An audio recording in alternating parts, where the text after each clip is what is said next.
Kalau sehari 100, wang rasuah masuk dalam poket kita, masuk dalam bank kita, digunakan untuk membesarkan anak-anak, digunakan untuk memberi nafkah kepada keluarga, digunakan untuk memberi wang itu kepada sanak saudara yang lain.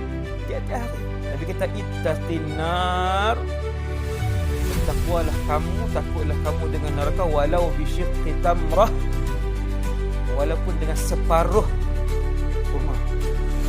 Sama ada kamu bersedekah dengan separuh kurma, kamu boleh masuk syurga, ataupun kamu mengambil rasuah dengan separuh kurma, kamu boleh masuk neraka. Minta rasuah itu haram, memberi rasuah itu haram, menerima rasuah itu haram, benda rasuah itu haram.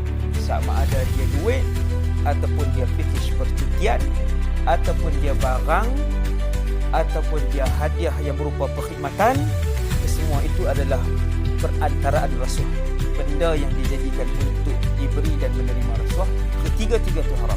Meminta haram, memberi haram, menerima haram, barang ataupun perkhidmatan ataupun hadiah itu